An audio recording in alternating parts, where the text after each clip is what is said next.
ప్రస్తుతం అర్ధరాత్రి లైవ్ లో ఒక సంఘటన చోటు చేసుకుంది. పవన్ కళ్యాణ్ తనూజ వీళ్ళిద్దరూ కూర్చున్న సమయంలో పవన్ కళ్యాణ్ తనూజని అంటున్నాడు, తనూజ నీ కోసం నేను సాక్రిఫైస్ చేయడానికి రెడీ అయ్యాను.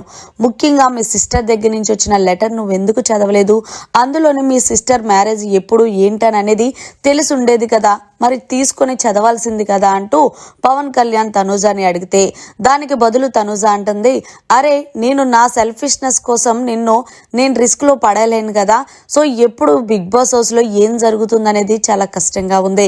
ఎలాగో ఈ వారం ఫ్యామిలీ వీక్ ఉంటుంది కదా, సో అందుకే నేను ఆ వారం కాకపోతే ఈ వారం అన్నట్టు ఉన్నాను. సో లాస్ట్ టైం చూసావు కదా, టాప్ 5 కంటెస్టెంట్ అనుకున్న బర్నీ గారు అనూహ్యంగా 6వ వారం ఎలిమినేట్ అయ్యి బయటకు వెళ్ళిపోయారు. సో అదేగా ఎప్పుడు ఏం జరుగుతుందో తెలియదు కాబట్టి మళ్ళీ నువ్వు హౌస్ లో గనక ఉండకపోతే నాకు చాలా ఇదవుతుంది, ఎందుకంటే నన్ను నేనే చీట్ చేసుకున్నట్టు ఉంటుంది, అందుకే నేను అది తీసుకోలేదు. సో నువ్వు నాలాగే టాప్ 5 లో ఖచ్చితంగా ఉండాలి అనుకుంటున్నాను, అందుకే నేను ఆ లెటర్ చదవలేదు అంటూ తనుజ చెప్పుకొచ్చింది పవన్ కళ్యాణ్ కి. అయితే పవన్ కళ్యాణ్ అంటున్నాడు, అది కాదు తనుజ, మనం నామినేషన్ లో ఉంటేనే ఈ వారం నుంచి మన ఓటింగ్ ఏంటనేది మనకు తెలుస్తుంది.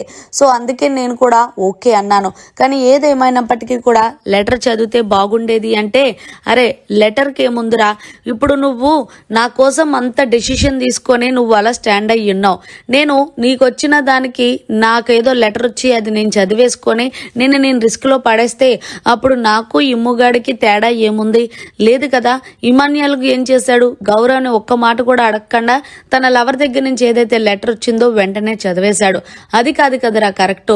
మనం సేఫ్ గా ఉండి అవతలని డేంజర్ జోన్ లో పడేయడం ఎంతవరకు కరెక్ట్? నా అమ్మ మా నాన్న నాకు ఆ సంస్కారం నేర్పించలేదంటూ తనూజ చెప్పుకొచ్చింది మొత్తానికి పవన్ కళ్యాణ్ తో. మరి తనూజ మాట్లాడిన మాటలు మీకు ఎలా అనిపించాయి అనేది కమెంట్ చేయండి. మరిన్ని లేటెస్ట్ లైవ్ అప్డేట్స్ కోసం చూస్తూనే ఉండండి మీడియా కార్నర్.